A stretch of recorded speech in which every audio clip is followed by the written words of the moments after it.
A very good evening to all of you. Welcome to Poetry Africa 2020. This is the 24th year of Poetry Africa.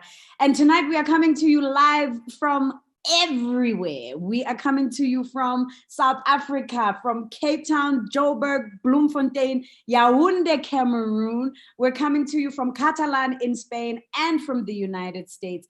My name is Lebo Mashile, and it is my pleasure and my honor to be your host, your moderator for this evening. If you're watching us on Twitter or on YouTube or on Facebook, I'd like to invite you, please, to share the link that you are watching right now on your social media and let other people be able to watch with you.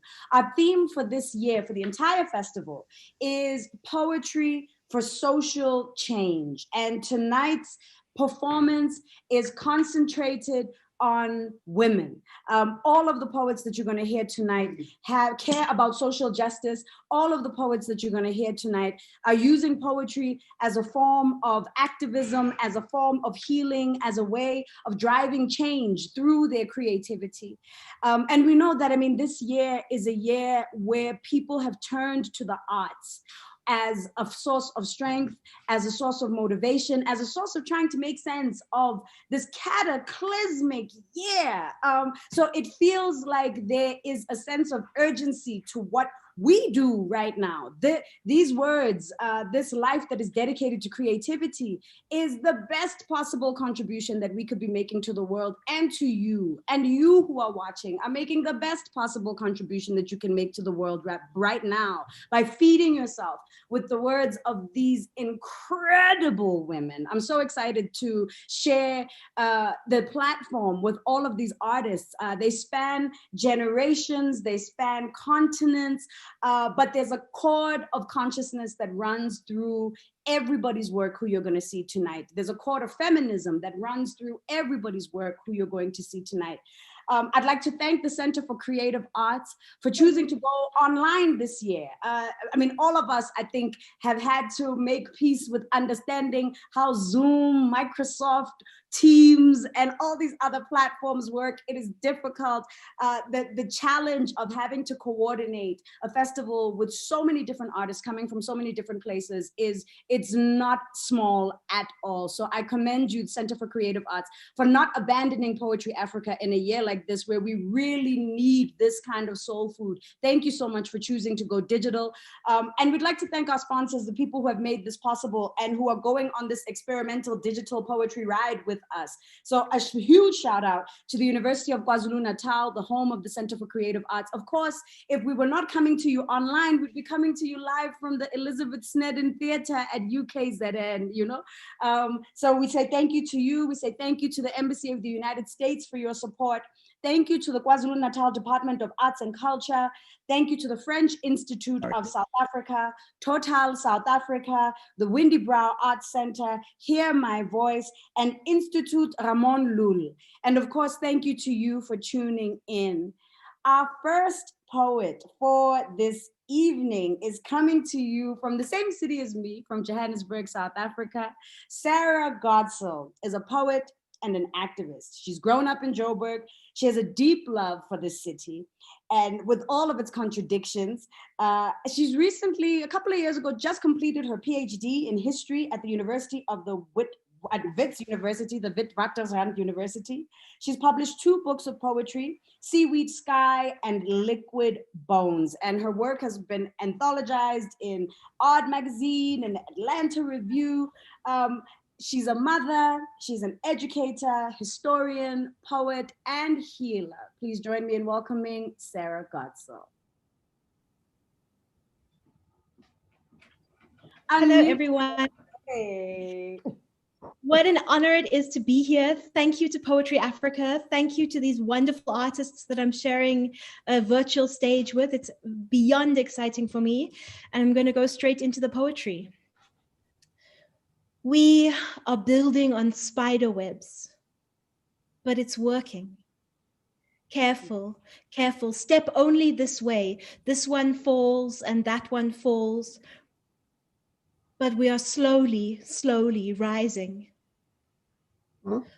We are building on volcanoes here, around the bubbles and the sinkholes. Careful, this ground looks stable, but it's just crust, really. We are building on red hot. On red hot. We all get burnt. Battle scars painting songs on our faces. But it's working. Slowly, slowly, we are rising. We are building on ghosts here, comrades. Careful of this one's face. Careful of that one's mouth. We need to understand what they need now, to build them into our bricks like graffiti so they can still sing, so they can still scream, and we cannot forget. We need to see them clearly, lay flowers before them, and not pretend. Not pretend, because this one fell and that one fell and those thousands fell. But we are building. We are building. Thank you. This country of blood, where if I spit, your blood comes out my mouth. This blood that not even the mountains can hold. This country made of singing. This is for my beautiful braves who sometimes want to leave. Light filters through water. Everything is dilute. Breath hardly moves. It would cost nothing to breathe less, to breathe not. Head breaks surface, salt fills my lungs. I crawl onto the beach. Friends sit watching. Legs spread, salt in all the wounds, past the wine, past the weed, past the vodka, past the sadomasochism books and the poem trees. Plant our feet. If any of us choose to breathe less, to breathe not, we will make sure it is not a nothing choice. The choice to leave will be a fight. And if you choose that hard, we will trace you in the sky with our tongues in the night. And this is for my beautiful braves who need to rest. I want to carve a stone for you, with a small door for you to hide in when you're exhausted. The world pulling on every appendage, climbing up your tears into your eyes to pick through your mind, mining diamonds and rushing them away from you to shine in the sun. This stone will be temperature flexible, warm in your chest when your fear is cold, cool when your anger is burning. It speaks your languages, so no one else can claim it or you. It reminds you, you are everything. You deserve rest. You deserve space. You deserve holding where you don't have to be brave. You deserve lightness. You deserve gentle dark. You deserve softness where you don't have to think who to thank. You deserve to explore without having to hold. You deserve love without having to speak. You deserve wings where you do not have to fear what will happen to the ground when you fly. Lovely. And I'm going to close my set with a set of 3 poems. There's a trigger warning for rape in all 3 of them. When a feminist is raped, it is the quietest she has ever been. When a feminist is raped, all of her anger, all of her hope is useless to her in that moment. Her anger will return later with force, but not directed at him. He will remain the skeleton in her closet, in her bed. Because to admit that he exists, that happened to her, is to dissolve her completely. When a feminist is raped, it is the quietest they have ever been. Her hope never returns the same way. It has been soaked in someone else's sweat, and anyway, nothing helped her. Not then. When a feminist is raped, it is the quietest they have ever been. And so it is our job to hold hands and scream for her, loud and long and hollow and raw, to hold her anger, to heal her hope. Quiet, the second movement. When a feminist is raped, it is the quietest they have ever been. All of their anger, all of their hope is useless to them in that moment. His hand, her shoulder, her knife, her neck. He touches her gently like a partner would. A door opens in the air above her into the desert. A skeleton calls her in. All the stars flicker bright in the sky as she leaves her body to the man and her knife and her bed. In the desert, the skeleton greets her on its knees. Each of the stars rush forward, rescuing pieces of her before the man with the knife can touch them. They cannot save her whole hope, but they take the blue and green of it. They take the shimmer and the blade of it. They take fragments of her visions broken into a puzzle they throw down to her as breadcrumbs for the grim fairy tale of the coming months. When a feminist is raped, it is the quietest they have ever been. Some of their voices get swallowed in the desert, get swallowed in the pulsating pain membrane of this country, get lost in the knife on her neck and his penis, in the horror of the spasm of his feet in his orgasm.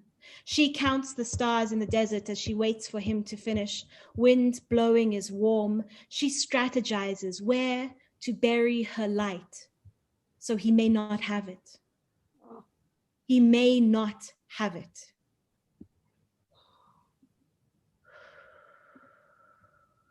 Oh, yeah. I taught my rapist about Christopher Columbus. He wasn't my rapist yet, just my probable murderer, a man with a knife and a need to blood it, a young man lost in debt and dislocation and the price of nappies for his 2-year-old every month. He counted down from 28, the average between my and his ages, told me to say my goodbyes. When he got to 0, I would die. I spoke gently to my pets and my ancestors, refused to say goodbye because 28 is not enough numbers and not enough time. He sat back after reaching 0, told me to lie down on the bed, and asked why I deserved to live. I have 700 students, I said. I start a new course with them next week. My voice soft, same one I used to calm students weeping in my office, same voice I used to calm my abusive ex, voice low and calming and loud enough for a friend upstairs, tied 6 hours in the closet. I tried to put as many words as I could between me and the knife, as if they might pad the air. I told him I was teaching them history, but that history is about the world now, how no one should be in a position as precarious as his is, about the audacity of empire that built this world, and Christopher Columbus, who the white supremacists and history textbooks celebrate as discovering America. He laughed. How can someone discover something with people already living there? I didn't. It's like South Africa. Jan van Riebeeck, the British, pushing into the land. His eyes became distracted. I didn't speak about Zimbabwe, his home, and the ironies of South Africa's freedom being built on its cruelly treated neighbors. I spoke about how the system is stacked against him and brown people, even in Africa. I didn't say how I am part of the problem. I said, this is what I teach my students. the histories of this, so we can build something new, something better. His eyes glazed, raising the knife to look at the blade thoughtfully. I wish I had these conversations with you before I did this, he said. We can still have them, I prayed. There is still time. You have so much living to do. I was praying to absent ancestors and thinking there would be no one to tell the story of how we spoke about Christopher Columbus and how ripple effects of violence spread across the world and time. And he raped me after that. Oh. Gently, knife at my throat, using a condom. Touched me enough that my body betrayed me wet, untied my legs to spread them wider. After he falls asleep, my rapist now. I pick up the knife, stand over him for a moment, knife in hand, his daughter in my head. Him young and small. I take the knife, open the door. He can leave when he wakes. I crumple up the stairs to free my friend. We push bed against door, stand guard with knife, wait for rapists to leave, wait for dawn light to find us. And next week, I will teach my students about the violence of Christopher Columbus. Thank you. Oh. Wonderful. Thank you, thank you, thank you, Sarah. Thank you for your vulnerability, for your generosity, to find the compassion inside of unfathomable violence is extraordinary, and to give language to that is even more profound. Thank you so much for your contribution and your work. We appreciate you. This was beautiful. This was beautiful. If you're tuning in right now, ladies and gentlemen, you are watching Poetry for Social Change, the woman's edition, the feminist edition of Poetry Africa. Please, please, please tell your friends, tell your people to tune in and watch on Facebook, on YouTube, on Twitter. We still have 5, 6 more poets to go tonight. This is the last event for this evening, so you're welcome to stay with us, ladies and gentlemen. If you were lucky enough to catch the conversation earlier today between Sarah and Nikki Giovanni, then you really bore witness to something very, very special. We move from South Africa now to the United States of America, and we welcome an icon of poetry, of literature, of African-American culture. Nikki Giovanni is a poet, writer, commentator, educator, certainly one of the best known American artists of her generation, of our lifetime. She's won numerous awards, including the Langston Hughes Medal, the NAACP Image Award. She's been nominated for a Grammy. She was named as one of the legends when Oprah hosted her Legends Ball. She is an educator. She's taught at Queens College, at Rutgers, at Ohio State, and is currently the University Distinguished Professor at Virginia Tech. Coming to us live from an America that is being rocked by elections, that has been rocked by Corona like the rest of the world, that has been rocked by Black Lives Matter this year. And it's your first time appearing at Poetry Africa this year. We are immensely grateful to have you and to bear witness to a slice of the wonder that you bring into this world. Ladies and gentlemen, please welcome Nikki Giovanni. Oh, thank you very much. Thanks, Dan. I enjoyed talking to Sarah this morning, and that was, your poetry was fantastic, and I thank you for sharing that with us. I wanted to start, though you all can't, at least not in my country, but we can. I wrote a poem for vote because it's very important. There was a lovely, lovely lady, if I may use that term, Fannie Lou Hamer, who organized the Mississippi Freedom Democratic Party. And it's in Mississippi, so you already know what kind of problem she she was facing. You know that they didn't have any money, and she put it all together and rented a bus. And in 1964, went to Atlantic City, where the Democrats were holding their convention, to say to Lyndon Johnson, we, Mississippi Freedom Democratic Party, should be seated, not these racists, not these sexists, not these segregationists. And Lyndon knew that she was right. And he said, well, let's try this. We'll give you 2 votes. And the next time in 68, we will have worked it out where it's more fair. And Fannie Lou Hamer looked at Lyndon and said, we didn't come here for no 2 votes. And she and her people, I always remember that, got into the bus and drove back to Mississippi. Of course, when she got to Mississippi, they took her off the bus, they being the Klan or the Klansman type of people, and they beat her and beat her and beat her. Fortunately, she lived, but of course, she's not going to live a long time, but Ms. Hamer lived. I said, and I have always been saying, if we're, whatever it means, if there's any part of me that's alive, I'm going to vote.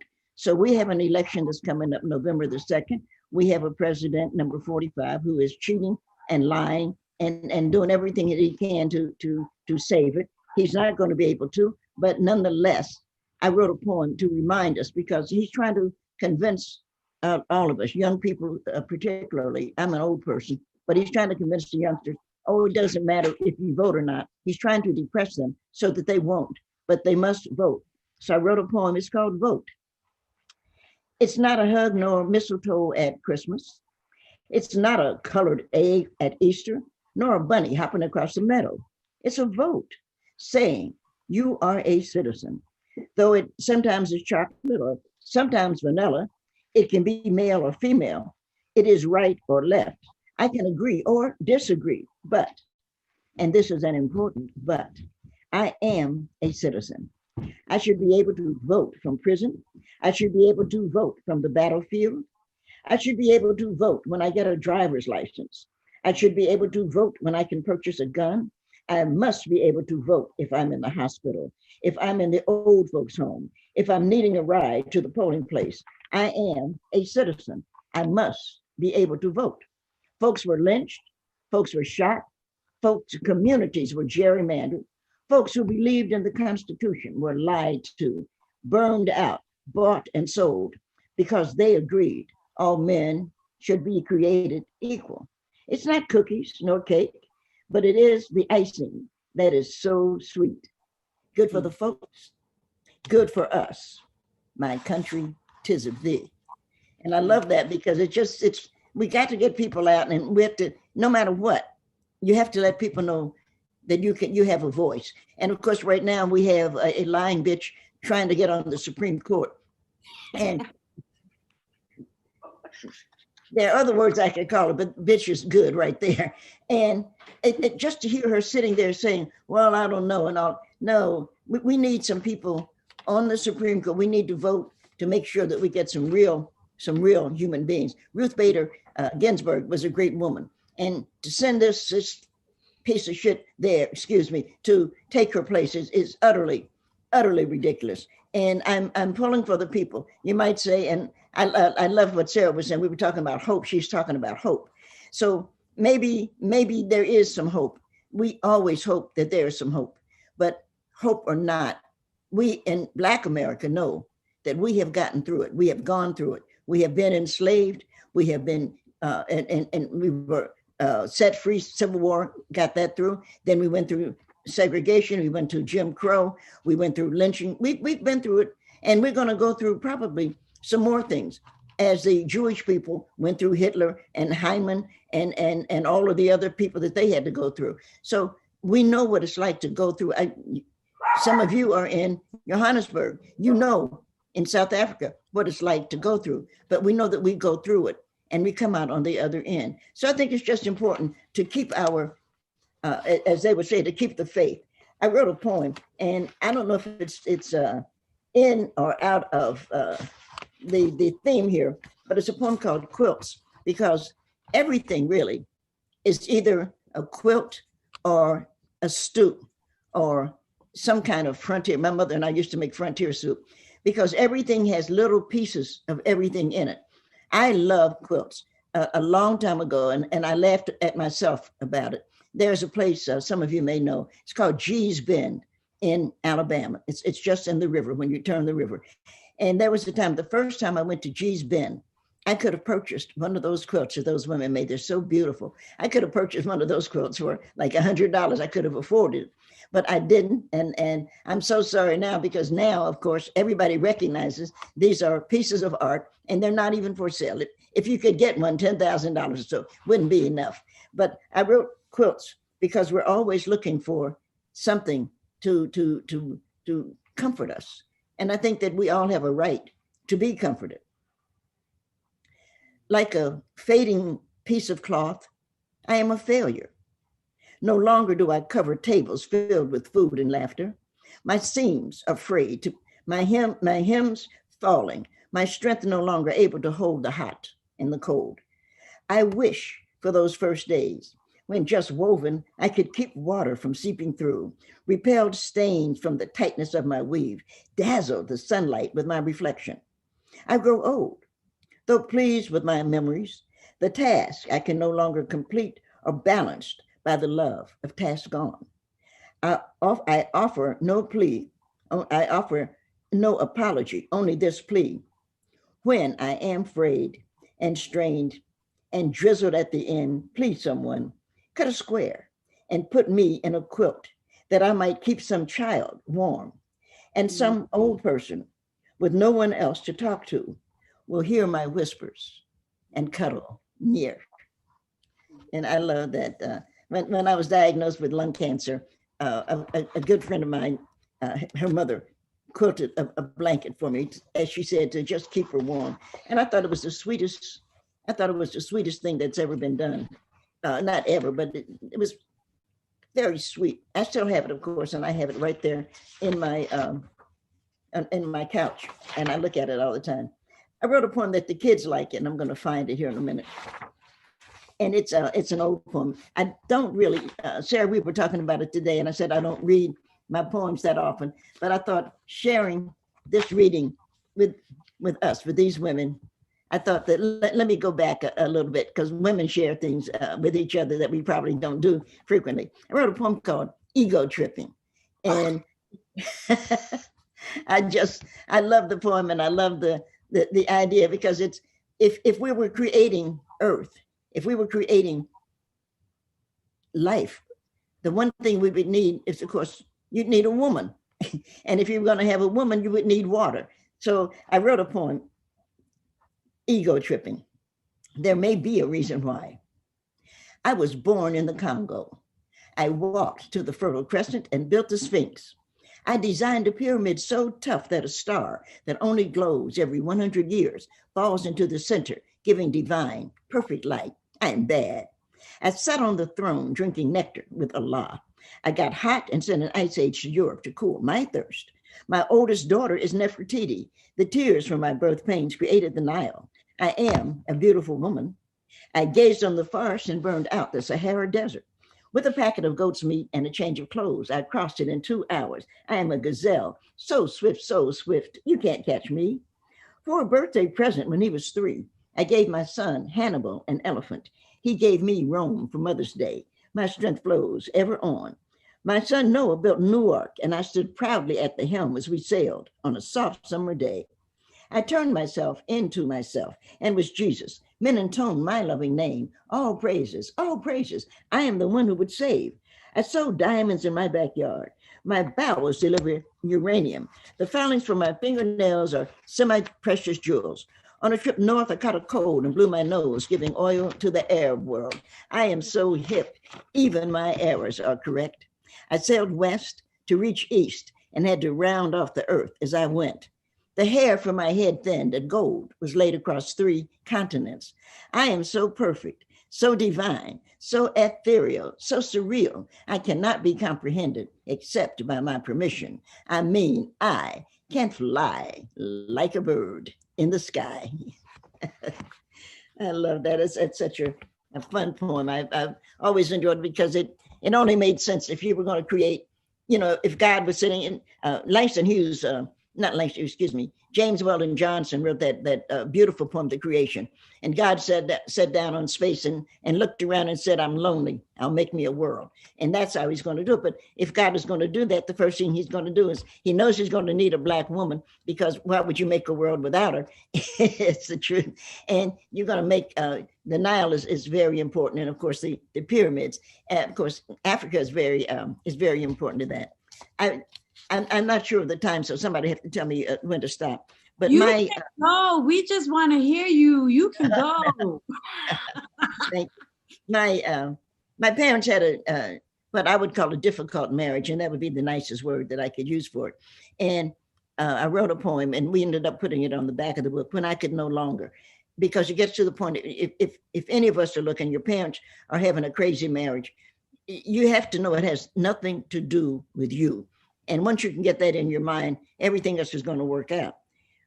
When I could no longer understand their marriage was none of my business.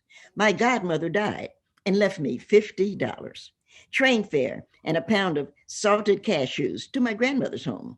I didn't sleep well, but I woke up safe under a quilt made by Mama Dear and sheets smelling like the mountain air, to a bowl of grits and a plate and 2 pieces of bacon. Of course I was happy. Who wouldn't be safe in your grandmother's arms? And I love that poem for so many different reasons. But again, we're talking about what smelled good.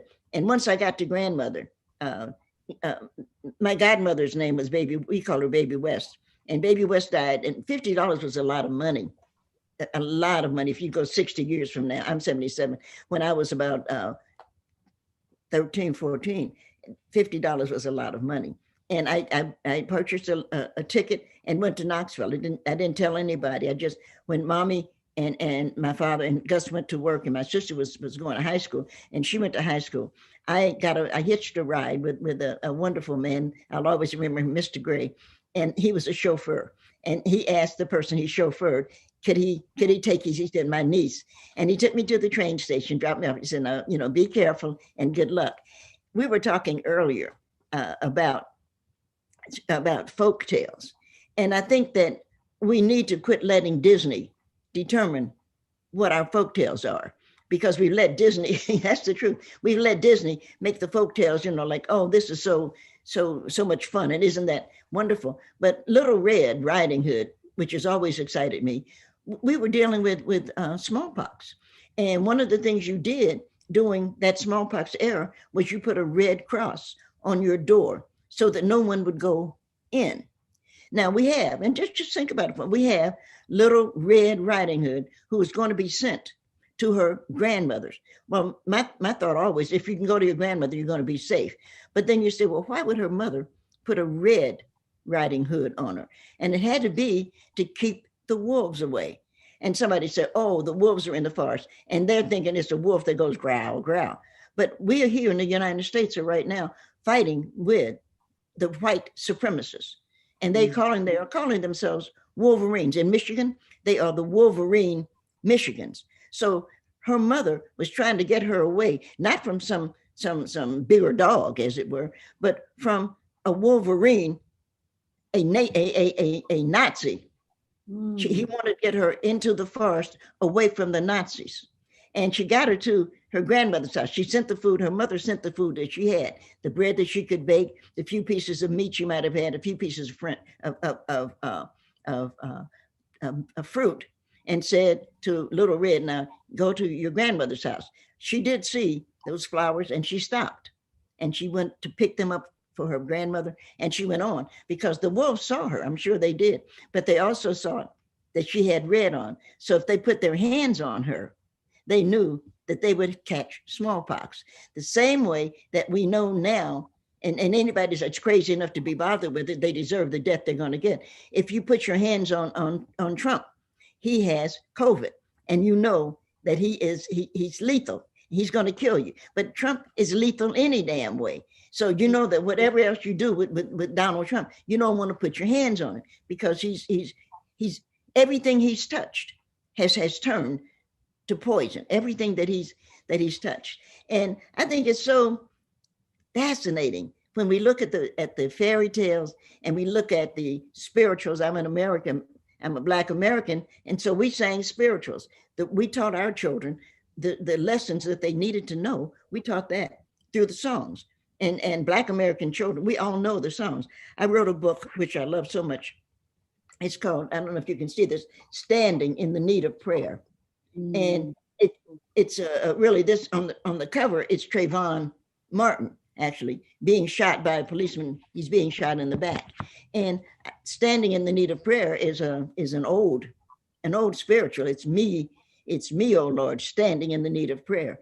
So I have a great love and respect for Black Lives Matter, because those three women took the death. They went back further. But by the time we get to George Floyd's death, we're having people in Australia, and it's fascinating. In Australia,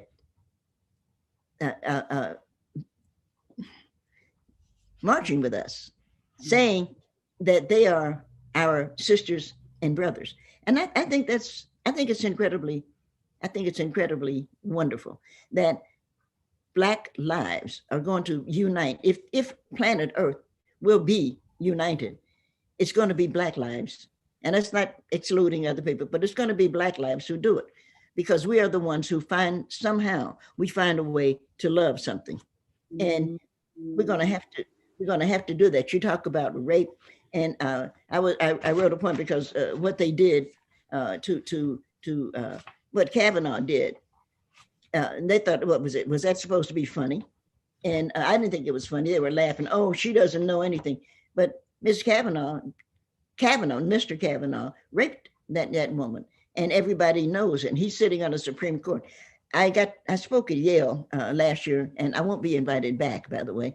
And I said, Yale should close its doors, because all it's done the last 30, 40 years is to produce two pedophiles, two sex predators.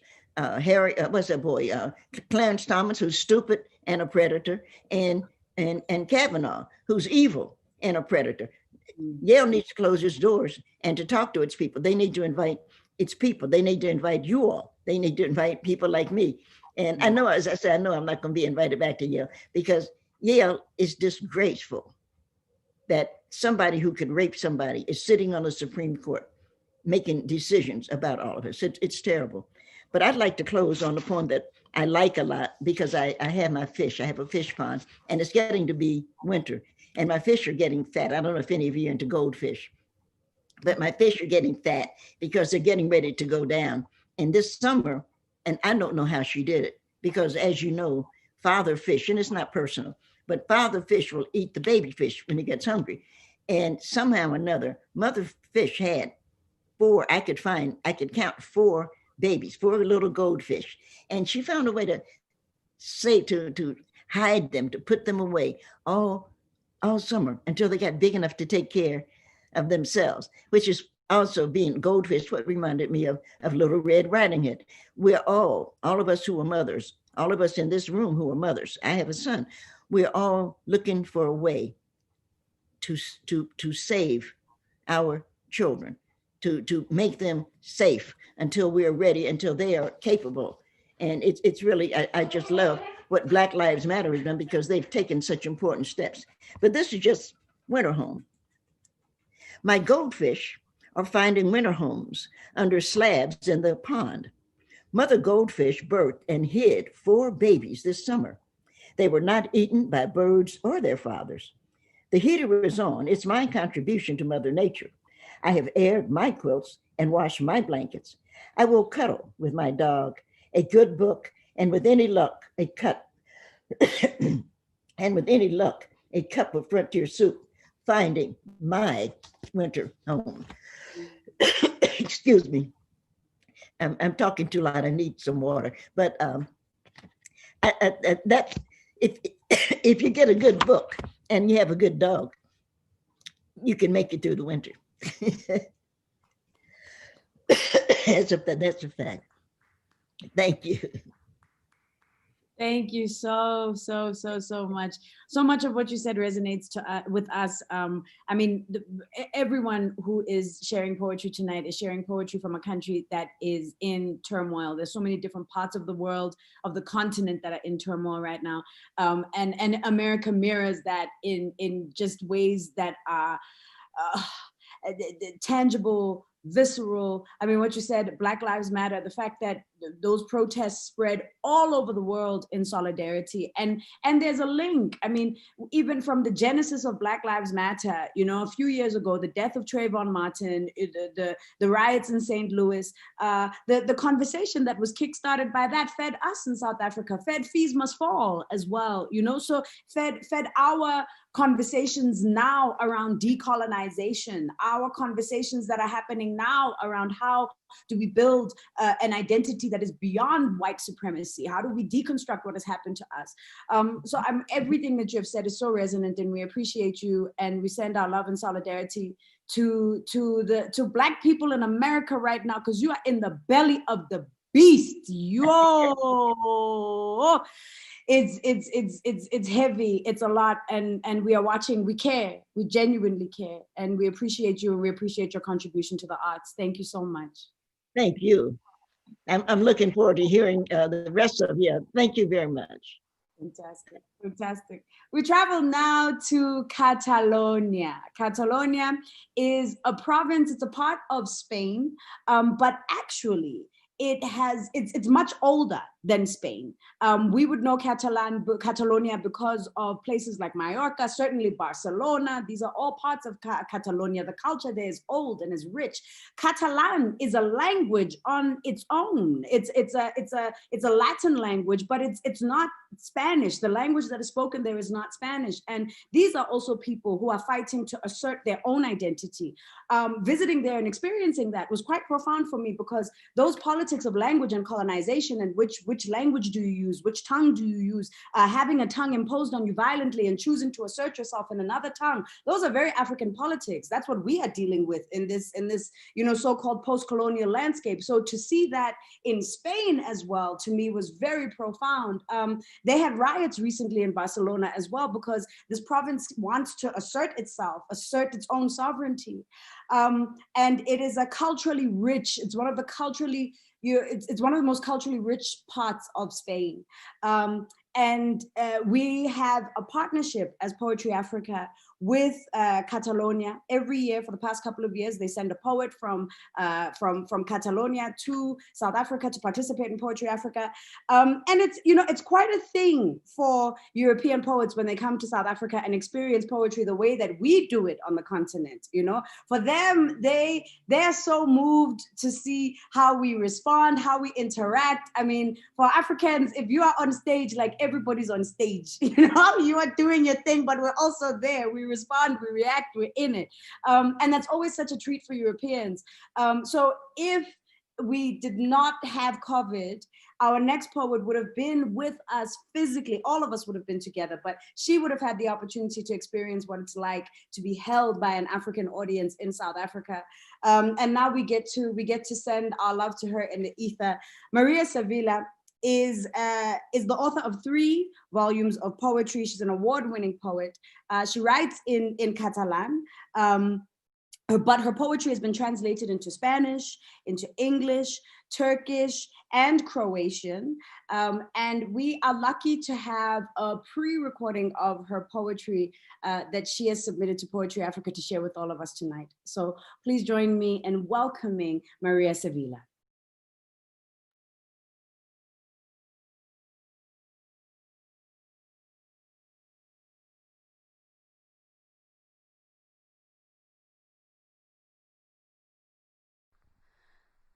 La palma d'una mà, oferim-me. La palma d'una mà, oferim-me l'escalfor d'un cos, donant-se des del ventre. La palma d'una mà, oferim-me. La palma d'una mà, oferim-me l'escalfor d'un cos, donant-se des del ventre. Però la palma d'una mà, oferim-me. La palma d'una mà oferint-me l'escalfor d'un cos donant-se des del ventre. El meu, trèmol, donant-se per l'escalf d'un cos poruc. Manlleu-te jo, no es pot permetre. La palma d'una mà oferint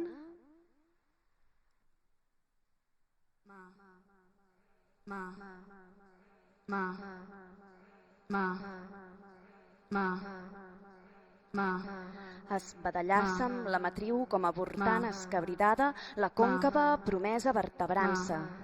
Esbalmar-se'm per bocada, l'elipse esbutxacada d'unes mans, furtivament supines. Esbocinars, l'ofrenes, vertebrars, el verb i esbravars, l'amniòtica promesa en desclocar-se. Arcvoltejant la corba de la histèria. Esbaducar-se amb la matriu com avortant espoltradora, la còncava promesa replegant-se. Esgavellar-se amb l'eix precís de rotació. Esconillar-se amb l'esquelet pels punts de fuga. Estremits, la línia horitzontal i estirar en mà dels fils que acusen la demència. Arcvoltejant la corba de la histèria. Esbudellar-se amb la matriu com avortant esqueixalada, la còncava promesa retornant-me. Esponcellar-se amb la florida dins del ventre. Esbardissar-se furtivament al marge. Escanyallar-se al vol. Esbategar-se la vertical i esbotzar-se al precipici de la insània. Arcvoltejant la corba de la histèria.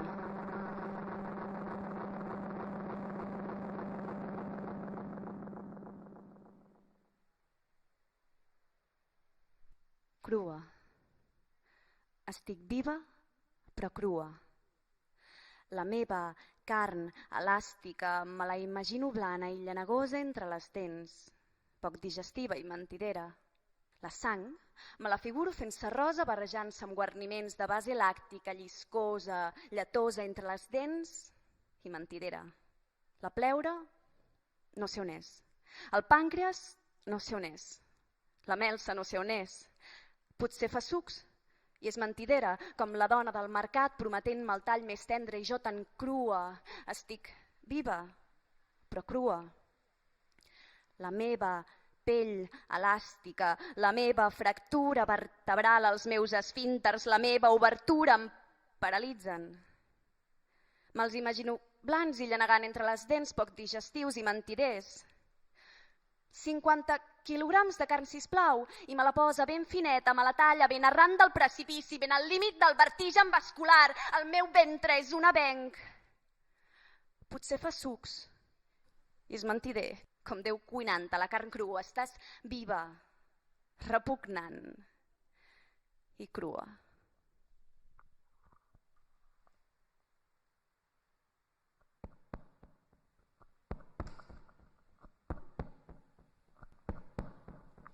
Ens trobarem, amor, a l'angle mort dels miralls retrovisors i floriran incendis virginals per regalar-nos el tall més tendre de la por. Jo duré un congost partint-me de la gola als genitals i tu podràs conduir tota la corba del meu cos fins a l'abisme adolescent del meu desig dentat. La nit serà tan fonda com el fred als orfenats. La nit serà tan alta com el crit dels meus mugrons. La nit serà tan densa com la sang, regalimant cal·ligrafies que escriuran els nostres noms contra l'asfalt, contra l'eterna joventut del parabrises, amor. Ens trobarem a l'angle mort dels miralls retrovisors i collirem els somnis escapçats de motoristes degollant la mitjana de la por. La impotència no serà sinó la còpula impossible de les línies paral·leles sobre el pla. L'autopista serà una projecció de ketamina, deformant distàncies i horitzons. La matinada, una quimera innocent de salvació, les meves cuixes, la mordassa expiatòria dels coiots. El nostre impacte no farà sinó l'exacta trajectòria desviada de les teves ereccions. I escriurem els nostres noms contra l'asfalt, contra l'eterna joventut del parabrises, amor. Ens trobarem a l'angle mort dels miralls retrovisors i collirem els somnis fermentats de cadàvers desmembrant la cuneta de la por.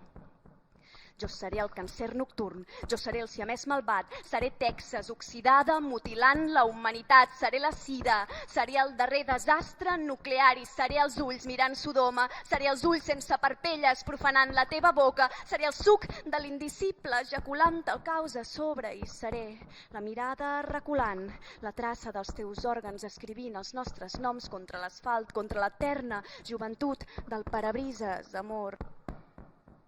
Ens trobarem a l'angle mort dels miralls retrovisors i floriran incendis virginals per regalar-nos el tall més tendre de la por.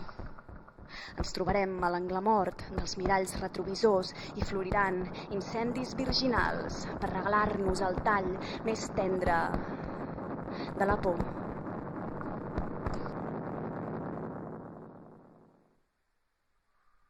L'esprit, com una llengua que s'hidrata quan és dolça la cervesa, quan mossegues cada inútil sincronia amb dents de polpa i és dolça la impotència, les genives. L'esprit i una llengua que s'hidrata a les palpentes industrials. O tu, xuclat de nit i precipicis de neó, ganyot absurda enrampant-se al maxil·lar a un déu absent, pleonàstic, redundant, reduplicant-se un grup hipnòtic, el patró, el cicle en moviment, atàvics ritmes electrònics, o soroll a les parpelles industrials, corcs hipotàlams, o soroll a les parpelles industrials, corcs hipotàlams, o soroll a les parpelles industrials, corcs hipotàlams. Martelleig de les vies i dels trens sense parada, com l'esprit, o com una llengua que s'hidrata quan és dolça la cervesa, quan mossegues cada inútil sincronia amb dents de polpa, cada inútil revolta incandescent, rutilant tu a la teva forma pura i buida, hipertensa, hipertròfia, obesitat dels dics de contenció i pornografia, de la pèrdua hipermetròpica d'un bit, d'una galàxia, d'un mig petó de baf, acomiadant-se a la finestra. Si és dolça la cervesa i és dolça la impotència, les genives. Com l'esprit, com totes les llengües que s'hidraten, enrampant-se a les palpentes, somrient al Déu absent.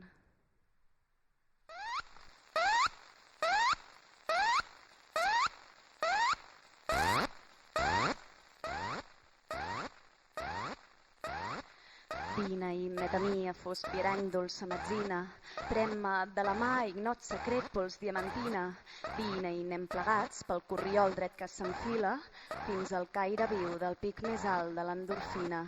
Vina i metamia, espès xarop, negra raïna, endut-em dins del bosc fins que estrafem totes les vies. Vina i anem plegats fins la frontera clandestina, fins que enllà del bosc se'ns torni tot de purpurina. Vina i metamia, suau manyaga i de joguina, prem-me i jo seré el cadell fidel que t'endevina, endut amb mar endins, ignot secret, pols coralina. Prem-me si vols ser el tirà cruel que m'enverina, endut-em dins la mar fins que siguem escuma viva, dins la mar tan gran i el pic més alt de l'endorfina.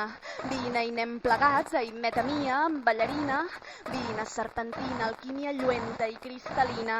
Dóna'm, vida mia, un xic de pa, un poc de propina, sigues clementina, espina cruel, ànsia canina, porta'm fins al fons del pic més fosc de l'agonia i enlaira'm també al cim del pic colgat de dopamines. Vina i metamia, dolça ruïna, enteranyina'm, deixa'm ser el gosset que et va darrere i peregrina. Vina i anem plegats pel corriol dret que s'enfila fins al caire viu del pic més alt de l'endorfina. Vina i anem plegats pel corriol dret que s'enfila fins al caire viu del pic més alt de l'endorfina. Vina i anem plegats pel corriol dret que s'enfila fins al caire viu del pic més alt de l'endorfina.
Are we back? Thank you so much, Maria, for that beautiful performance. It's always a pleasure to see how poets are able to integrate multimedia into their work. I think this is one of the things that makes poetry so resilient. It's the fact that it is adaptable. It's the fact that it adapts to technology. It adapts to new art forms. Poetry is a human function. Wherever human beings are, we're going to figure out how to make language come alive in interesting ways that human beings can connect to, because that's what we do. That's what we need to be able to survive. So we thank you, Maria, for your contribution all the way from Catalonia. We appreciate you. And we move on to another poet who has used language to make a profound contribution to our political, historical landscape in South Africa. Diana Ferrus is a South African writer, poet, storyteller of mixed Khoisan and slave ancestry. Her work is published both in Afrikaans and in English. She runs writing workshops in Cape Town. She's also a publisher. She has founded a number of poetry collectives with other writers as well. But perhaps Diana is best known for her poem about Sarah Baartman, a South African woman who was taken from the Cape to Europe under false pretenses, put on display, hugely abused, and has become the grand ancestor, the archetype for the ways that Black women's bodies have been abused, maligned, misrepresented throughout slavery, throughout colonial history, up until the present. She's a reference for us to understand how Black female bodies move through space. And what is extraordinary about Diana is that when she was studying at Utrecht University, she wrote a poem about repatriating Sarah Baartman's body. Sarah Baartman's remains stayed in Europe from 1820 all the way up to 2002. So in 1998, when Diana was studying in Utrecht University, she wrote a poem about wanting to bring Sarki's body back to us in South Africa. This poem made its way to South African Parliament. It made its way to French Parliament. And many people believe that it began the high-level discourse after many, many years of activists and feminists fighting to bring Sarki's body back to South Africa and get it out of the French National Museum. Many people believe that Diana's poem became the catalyst for a conversation, a diplomatic conversation between two governments that led to one, Diana's poem being written as a part of the French law, and two, ultimately Sarki's body being brought back. So it's a fantastic story of how art influences life, influences policy, influences history. And Diana, it's always a pleasure to interact with you, to see you, your passion, your love of South Africa, of Sarki, of art, of women. We are very blessed to have you with us tonight, my sister. Please share your words. Please give a warm round of applause for Diana Ferrus. Thank you so much, Lebo. It's wonderful to be with you again. And that moment I told you about in 2003, where you received that standing ovation, it will always stay in my mind. Okay, yeah, thank you for that beautiful introduction, and I know you've done work on Sarah Baartman as well. What an inspirational person, eh? Her story, so many people connect to a story. Wow. And it's just, and I hope that more and more people will, but thank you for what you did as well. Okay, I will read Sarah's poem at the end. Okay, so I don't know if you know that I'm retired. Yes, I'm retired. I retired in 2016. And this poem I wrote after I retired, because people made me feel as if my work on earth is done. And I thought, no. And you know how I respond by writing, about it. So this one I call New. New. It's 10:15. And old day moving into a new morning. She is counting her years, her days, the past. She was told not to count into the future. There is not enough. But she feels new, like a dress, bought at a price that no one could guess. She sees the cotton pickers, hands stung by thorns. She sees the yarn spun by the spinners, patterns woven by the weavers, and the cutter delicately cutting around her waist, her shoulders, low down her neck, and the machinist gently stitching until she sees herself. She, a new dress, not to be measured in time. Thank you.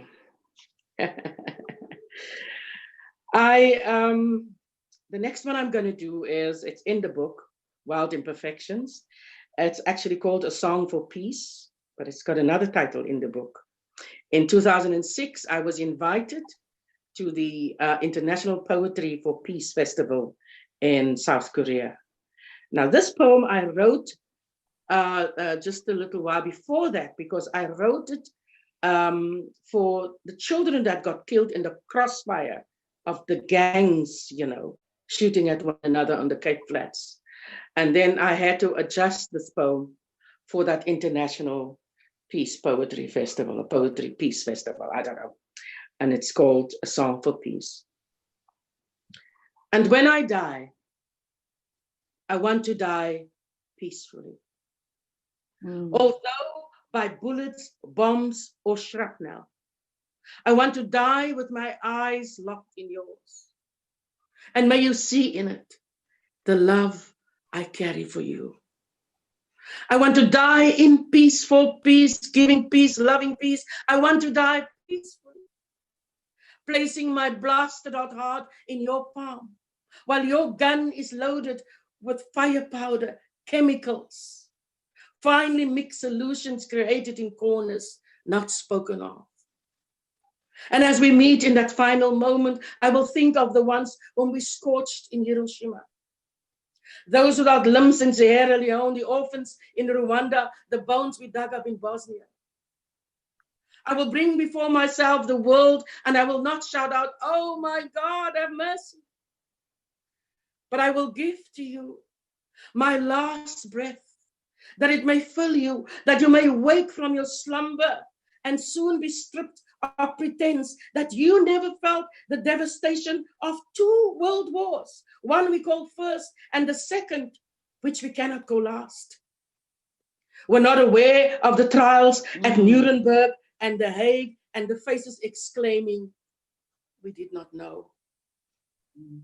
And if in that moment I'll be granted a second, I would ask you to reflect on the here and the now, on the gun in your hand, the bomb on your body, the missiles manufactured. Where? And if those thoughts can penetrate you, I will die peacefully with my eyes locked in yours. And may you see in it the love I carry for you. I want to die still loving you. Oh. Thank you. You know, when I was in Holland in 1998, as you rightly said, writing the poem for Sarah, or for Sarki, as I say, because it's an endearing name for me. It was actually my mother that inspired, because my mother died the previous year. And it was the commemoration of her death. And I was thinking, if I miss my mother this much, how much more did she miss her mother?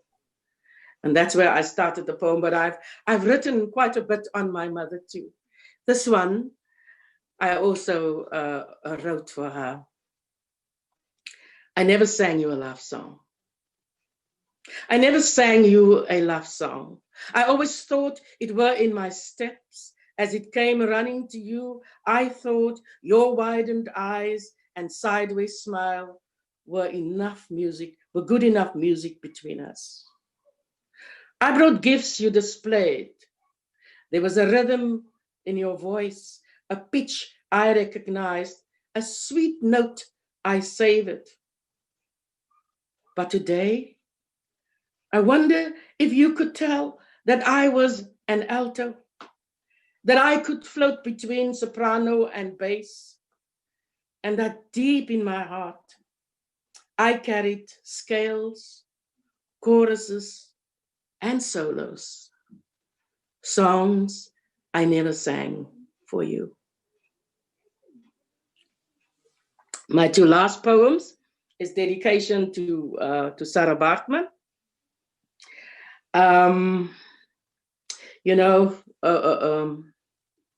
I imagined how Sarah must have felt.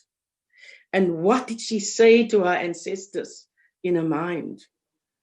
And I wrote Saartjie's cry. Oh, mother, I'm not me. My soul has been lost in this journey. Here where the clouds hardly leave the sky, the sun never appears to kill the lie. Oh, mother, it's not just my soul they've torn apart. It is my very heart. They call me savage. They call me whore. They call me names I haven't heard before. It's only in the wee hours of the night when the fluid in the bottle makes my body all right. In my dreams, I see our mountain with its foot in the bay, our springbok, our eland, our wildebeest at play. How we run up the hill so steep, go dive for fish in the ocean so deep, and I cringe, mother. I die to think we all have been caught up in this lie. When next you do your dance to the sun, please remember your forgotten one. Hold your hands high up to the sky. Send me the wings so that I can fly. And the last one is of course that poem. Thank you for explaining to our fellow writers. The most beautiful part of, and maybe I can just tell that, when we were in Paris at the ceremony receiving the remains, one of South Africa's officials, when it was my time to recite the poem, asked me to please hurry because the French minister must still go somewhere. I didn't say anything, but I thought, no, I'm not hurrying. He will wait. We waited for 200 years, so he will wait. And so when I got onto the stage, I first asked the French lady who translated the poem to read 2 stanzas in French. And then I took out my harmonica and I blew a song that I wrote for Saartjie. And I put the harmonica back. And after that, I sang the song. And only then I recited the poem. I mean, telling me to hurry. It's something that I'm very proud of in my life today, is that I made a French minister wait. I'm going to put it in my CV. The most beautiful part of my journey with Saartjie is when we left with remains in the plane. The next morning, they didn't tell the passengers that the remains were in the plane. And the next morning, as we entered Johannesburg's airspace, the pilot announced, "We welcome Sarah Bartman back into a country of birth after 192 years. Yeah.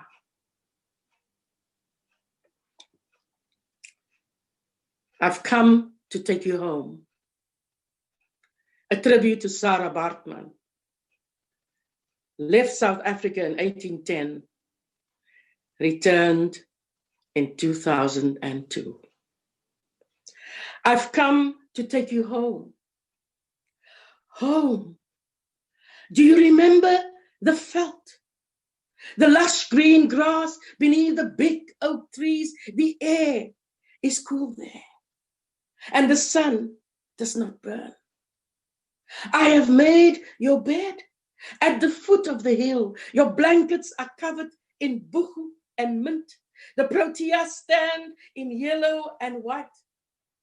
And the water in the stream chuckles, sing songs as it hobbles along over little stones. I've come to wrench you away, away from the poking eyes of the man-made monster who lives in the dark with his clutches of imperialism, who dissects your body bit by bit, who likens your soul to that of Satan and declares himself the ultimate God. I've come to soothe your heavy heart. I offer my bosom to your weary soul. I will cover your face with the palms of my hands. Run my lips over the lines in your neck. Feast my eyes on the beauty of you, and I will sing for you. For I have come to bring you peace. I've come to take you home where the ancient mountains shout your name.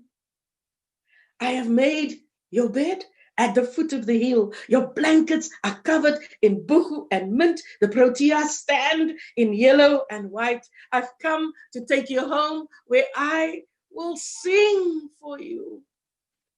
For you have brought me peace. For you have brought us peace. Thank you. Diana Ferrus, a poet who made history by writing the poem that she's just recited now for a South African icon. I went to go and visit the grave of Sarki Bartman, it must have been 5 or 6 years ago. And it was around the time when Fees Must Fall was happening. And when the students were demanding for the removal of the statue of Cecil John Rhodes at the University of, which has since been removed. But white supremacists in South Africa responded by desecrating memorial sites that matter to us. Yes, they did. Including Sarki's grave, which is nestled atop a beautiful hill, the Gamtoos River Valley, which was her home, where she was originally from before she went to Cape Town as a slave, is the idyllic town in this river valley, not far from the ocean in the Eastern Cape. It's gorgeous. They buried her at the top of the most beautiful hill. The sun rises and sets on her. But these white supremacists came and poured her grave with white paint. So when we went to it, they had put palisades, spikes around the grave. And it's like, even in death, even after you've been repatriated, her body is still this site, this bone of contention for people who hate Black people, who hate Black women. So for as long as we live in this world, and even after the world changes, your work will always be important, Diana. We appreciate you. Thank you so much. Thank you so much, Lebo. Thank you.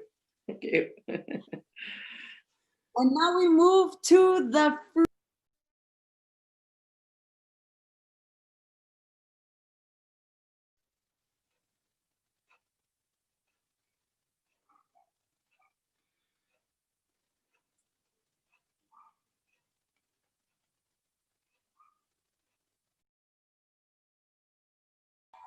Sis Lebo, you are muted.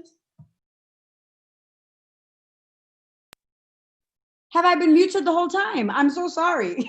I don't know how that happened. Askisi. Okay, let me start again by introducing Rethabile Mudibedi. Rethabile Mudibedi is also known affectionately by her name, her stage name, Miss Faith. And she is a storyteller, she's a musician, she's a motivational speaker. She originates from Kutlwanong in Odendaalsrus, a small township in the province of the Free State. She's currently coming to us from Bloemfontein in the Free State. So from the Cape, we travel to the Free State. And thank you so much, Rethabile. I know that you are, you've got a family, you're a wife, you're a mom, but we appreciate you coming and sharing your words with us. Ladies and gentlemen, please give a warm welcome to Miss Faith. Thank you, Slevu. The first poem that I'm going to do is called Ke mosadi ha ke lejwe, which means I'm a woman, not a rock.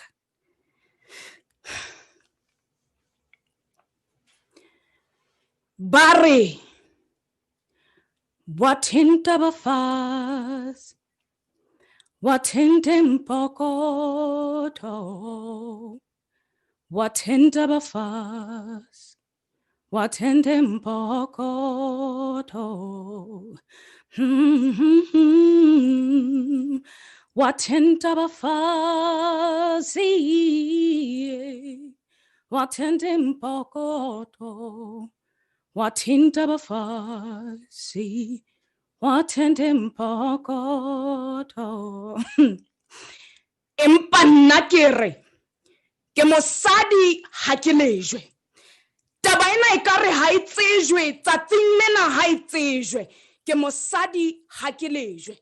Seke wa makala ha o nkotla ke a lemala o ntshenya lebala ke pabala ha ke hatile mabala ho a bonahala seke wa nhalala le jwale ke khalala le haiba o ntsheditse mahadi tokelo ya ho sia fahlo saka se le mabadi mmele o tletse mehwabadi ha ona yona hodima baka bosadi ntshebe ke nnaledi ke theilwe ke mokamedi ke mahlasedi a lesedi ke mmabaledi mommamedi ke sebouledi ke mosadi ha ke lejwe ke nna thabo kgotso ke nna monyaka le tlepereditswe pelong ya ka lerato ke mofutu wena wa mphato ke seja ho ba lapileng ke seno ho ba nyorilweng ha o timetsa o lebelletse hore ba phele ka eng na ke mosadi ha ke lejwe ha o nkotla ke a lemala ke motho o seke wa lebala ke tswa madi ha o ntematsa seke wa itebatsa hore ha nkgo ya ka e tshwatleha ke ile ka o beleha o tswile ka hare ho nna le nna ke na le ditoro ke thabela ho ikemela seke wa nkepela lebitla o tla sitwa ho phela ka kidibitla ya ho mpolaya ka tsa hao diatla senatla ke itse ke mosadi ha ke lejwe baka bophelo bona le boleng sena nkotlanya maboteng ha ke a tswallwa thoteng ke bohlokwa ke a bokwa ke mohale ke a tlotlwa ke a hlokwa ha ke potele kgohlong ka lehlaka ihleka ya hlaka le ha o ka ntshia nkekebe ka ba le tlakala ka tlala ka shwa ke tlala ke itse ke mosadi ha ke lejwe seke wa nqala ke sa o etsa letho wa nahana hore ke sethoto hoba o mpheta ka matla ke senatla sa kelello se nang le mamello ke tharollo topollo ya moya ke nyakallo fela bohale ke ba sebupi sa mollo itlhokomele pele o tlaboha wa thintumfazi la phala ligazi wa thintumnikazi wempilo ke itse ke mosadi ha ke lejwe. The next poem that I'm going to do is called O ka nna wa se kgutli, which means you might not return.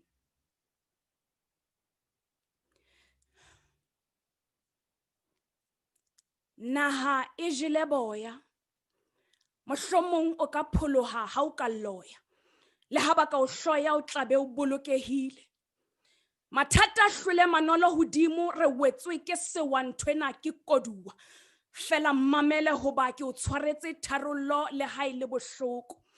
Ha o tswa ka tlung mosadi dumedisa, phakisa o jwetse baheno hore wa barata fonanisa, fodisa maqeba pelong tsa bona ho sa kganya lokisa, kelello tsa bona hoba o ka nna wa se kgutli, Boipaballo bo molemo ho feta setlhare bare ekare ke mabare bare ke leshano lena lefatshe le mano le ahlamisitse la lona lehano le soto le sehloho hodima bophelo ba hao mosadi mahlo a tletse masodi pelo di qhitsa madi ke mefopodi madi a sia dikodi phahlo di hana o hlatsweha pelo tsa baratuwa di tshwatleha ka ha bophelo ba mosadi ha bo sa boheha bo nyonyeha ha bo sa tsoteha bo jwalo ka mohudi bo teng ha nakwana ha tsatsi le tjhaba bo a dikela mosadi o a timela ke a dumela hore bophelo ba hao ha bo sana molemo.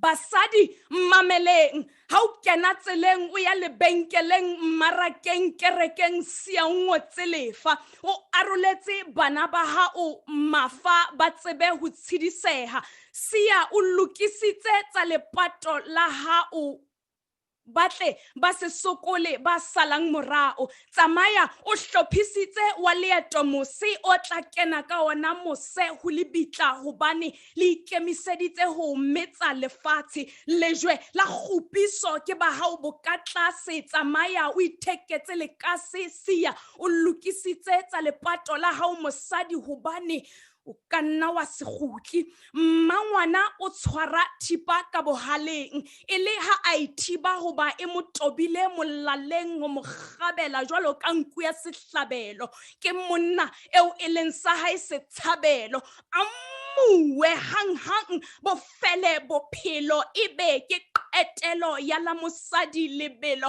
a di sie di robehile dipelo re se re pata mosadi mantaha ho isa moqebelo ra e bona mehlolo ra qetwa ke masisapelo bophelo ba hao bo sithabetsa maikutlo ke lefela le ho fana ka thuto hoba bahlekefetsi ba hao ha ba sana kutlo di le nne tsa lefatshe di kgutlo boleng ba hao bo fedile ba rerile hore ba keke ba kgaotsa ho fihlela ba re qetile re ekile re lile matla a fedile mosadi ha o tswa ka tlung funanisa jwetsa lelapa hore wa le rata batle ba o hopole ka mantswe a monate a ho qetela ha ba ilo ho epela ba o katela ba o palamisa mokwete sefubeng moradinyana wa ka le wena dumedisa ha o ya sekolong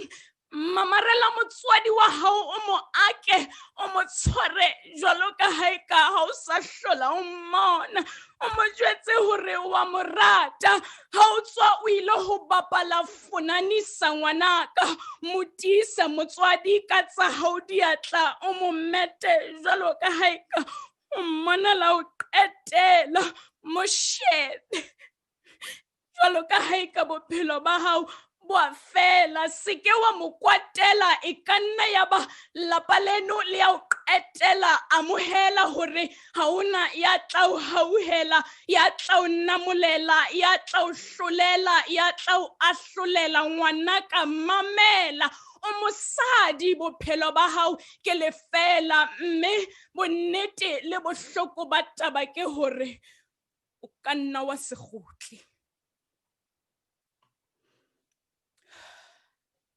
The last poem that I'm going to do is called Who is to Blame?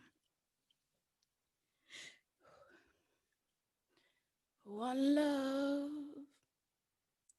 give me that one heart. Let us stand together and we will be all right. One love, give me that one heart. Give thanks and praise to the Lord, and we will be all right. The nation mourns. It is in constant conflict with itself because Our daughters know more about abortion techniques, clinics, and abusing substances than contraceptives and abstinence. They're busy rimming instead of dreaming big, dying faster than cockroaches in an instant. Young lady, you're moving way too fast. You need to slow down. Quicker than normal reaction to an erection. She's wearing no protection, contemplating an abortion as her solution in case of a pregnancy. Lord, she is living in a state of an emergency, but it is her body, her life, her choice. She has right after all, so she was taught she can afford to have that abortion. So under these circumstances, she's granted second chances to rectify the consequences of her own actions. Yet a few days down the line, she's already back on her pretty little number, looking sexy like she never carried a living soul in her womb. Some call it a tomb, but she is so numb to the wound of that pain. So she is stuck in her tiny boat with no support. So she got hooked to a little bit of a snort here and a snort there. She's trying to get some comfort, but her tranquility is always too short. It cannot sort out her guilt for what she has done. So who is to blame?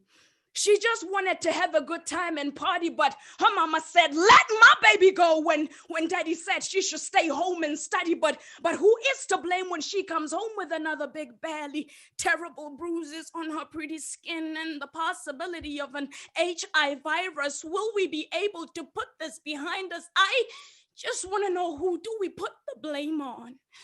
See, she was just 16, barely out of her teens. She had no business whatsoever being in a shebeen, but the things she was doing, you should have seen. Things so dirty, promiscuous, and obscene. I had never seen that much skin. Her eyes glued to that older man. She was so keen, but little did she know that she was like prey in the eyes of her predator. Later that night, she comes home crying because she was raped, or better yet, she doesn't even come home at all because she was killed by that older man when she refused to give him something in exchange for the money he gave her. Somebody just let me know, who do we put the blame on?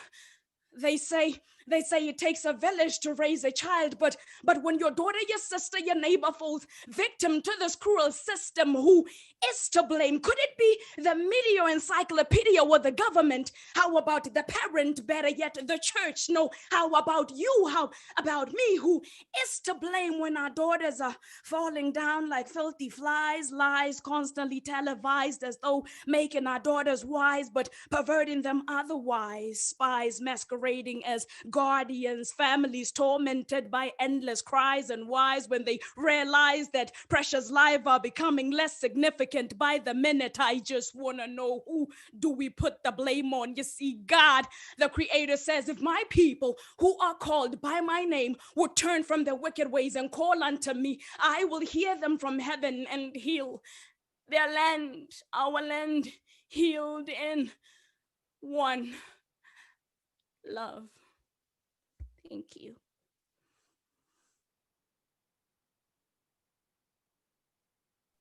Thank you very much, Ms. Faith. Ms. Faith was reciting the first two poems in Sesotho for our international guests and people who have tuned in. South Africa has 11 official languages and many more unofficial languages. Sesotho is one of them. It also happens to be my mother tongue. The first poem that she did was saying, which is, I'm a woman, I'm not a stone. We have quite a famous saying in this country that when you strike a woman, you strike a rock, which was born out of the Women's March of 1956. And I think that saying was born out of that generation of women who needed to show an invincibility in the face of a brutal state that demanded nothing less than invincibility in order for you to be able to survive. So now we are realizing that we are not invincible. We are in fact vulnerable. We have a spectrum of experiences. We are sensitive. We have hearts. We bleed. And this is what she was saying in her poem. The second one was about femicide.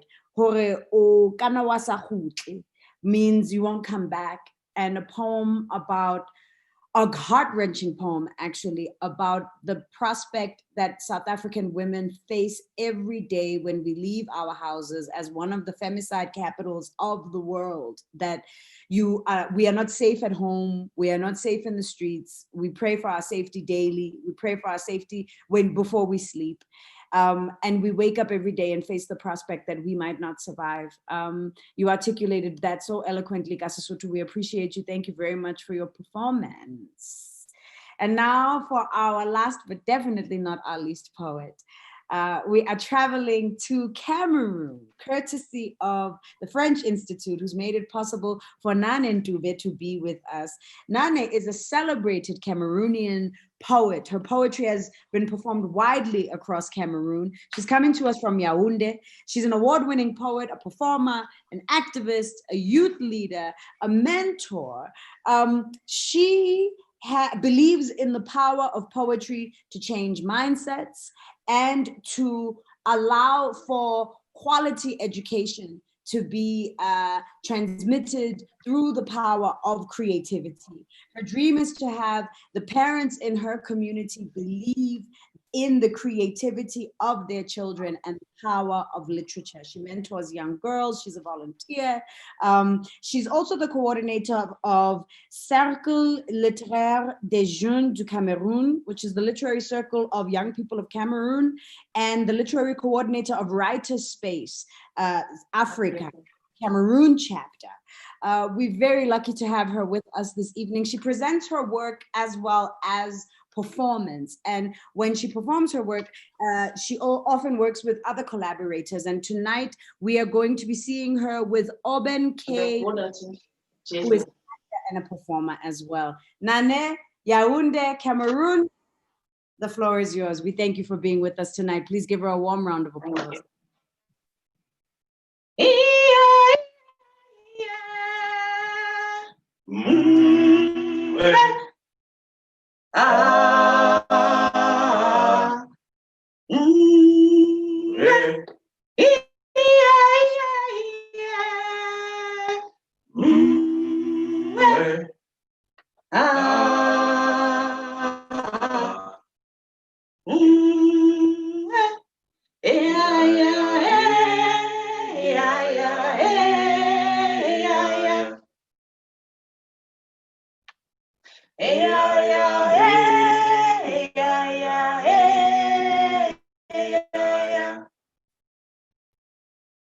A child dances under the rain,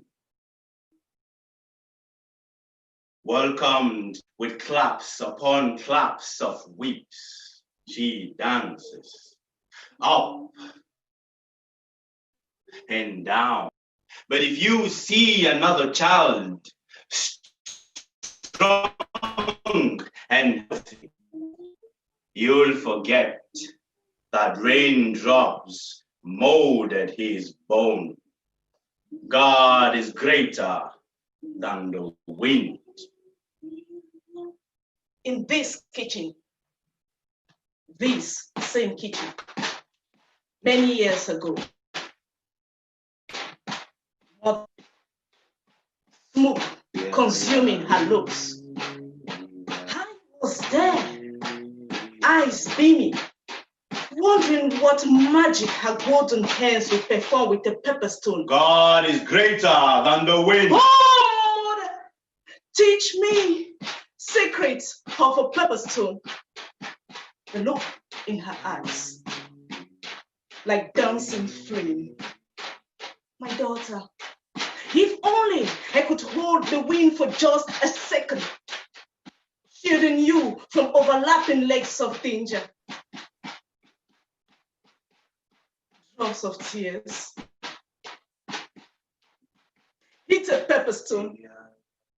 Pains on chest. Don't worry, they will go. Boys will leave you alone. A faint wobble of a voice. Chun chun me belem one, abelem one. Chun chun me one. God is greater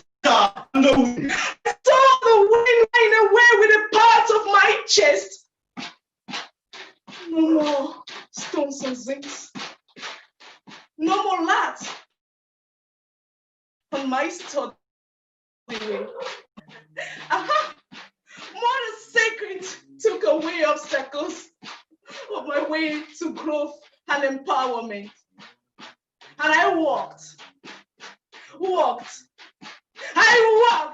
with focus and zeal ahead of me. I walked 12 years trapped. I came back to mother.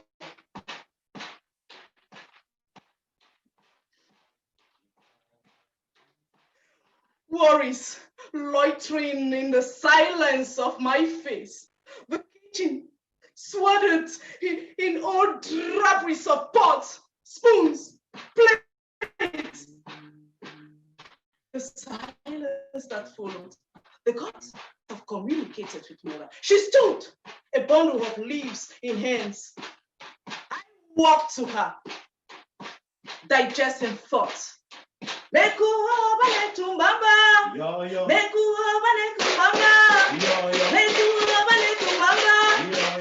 Hello, my body is not a mango tree. Beware, do not throw stones. My body, Elysian, not a chessboard. Beware. Oh, walk, young lady, walk. Your body, that sacred heart. Walk, part the wind, praise storms. Like the tree of life, anchor young girls. Let them be strong and bold. Did we forget? When we dance under the rain, we grow wise enough to stand strong. Rain may come with ice blocks. I would be bold on broken soil. I who walk without blankets of shame, without clouds of fear. I would walk out of broken valleys. I would emerge like a new leaf.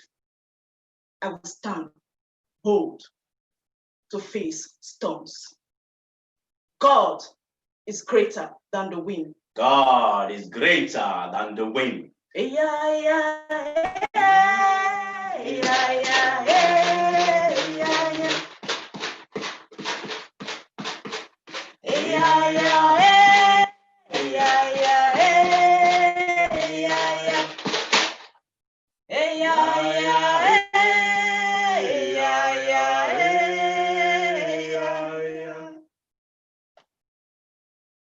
Thank you.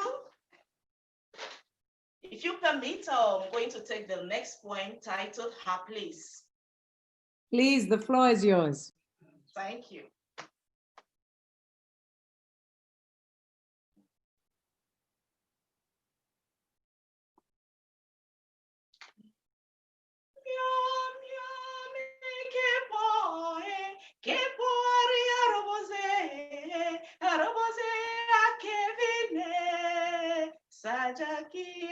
Sajakia, nabona yomio. Sajakia, nabona yomio. Meow, meow, make it boy, que boy, arabose, kevine. Sajakia, nabona yomio. My heart, I gave to build a home with him as head, a dream. This home is now a cage. Oh, fragmentation is a company. My fingers ache, my heart. My heart.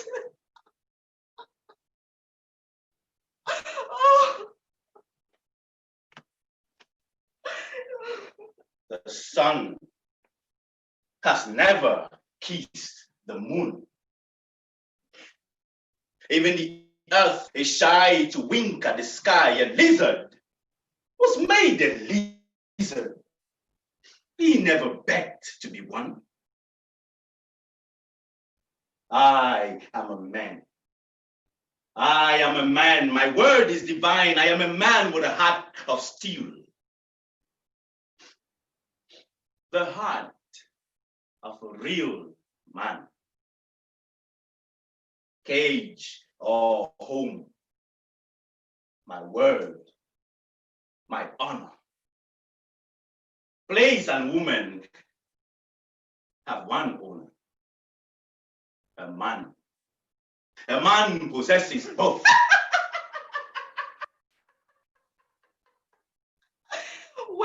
When angels dance, sung by ghosts, they get lost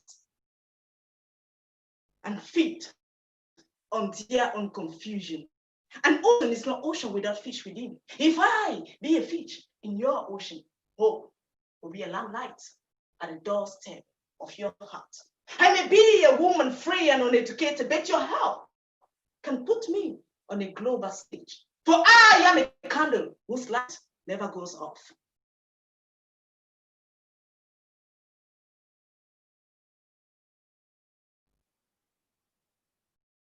The future is scary.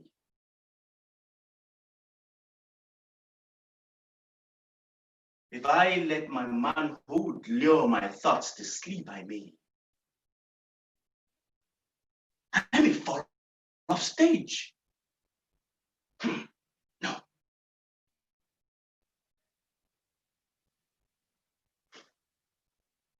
Darling, a stage was never made for one. This home, our prime stage. Come, let us dance.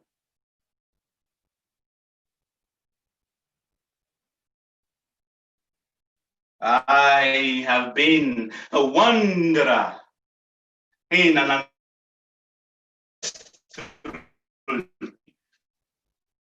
blind like a bat. A man's heart will starve to death if he refuses to dine on the same table with tolerance.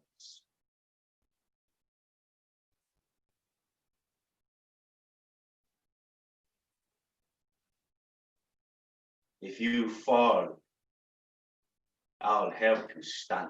Should you fall, I will help you stand. But let's not wait for you to fall before I rise. I am a woman, an ordained entrepreneur. Oh, when the failing eyes of the sun meet alluring eyes of moon on the surface of the sea, the result is magic. Magic. Magic. Thank you. That poem is talking about men and women alliance to fight against gender-based violence, to fight against discrimination amongst women. That's why you see me performing this poem with my partner here, Oben K. Jedo. So the last poem is titled Dilemma, which I'm going to do alone. So, war outside, war inside. This war I can't fight. Guns went crazy. Armed men lost sanity. My body torn in cruelty. One by one, turns by turns, a prayer was. A prey in players' hands. I prayed in meager tears. They took turns. Memories became food. I ate them in the morning. I ate them in the afternoon. I ate them in the evening. Even in my dreams, this memory, like a bowl of delicious diet, stuffed into my mouth. I'm tired of chewing and swallowing. Alone, fear visited. Trauma consoled me with anger and aggressiveness. Should I pull the trigger? No, no, no, no. Silence this voice. Silence the trauma. Break the silence.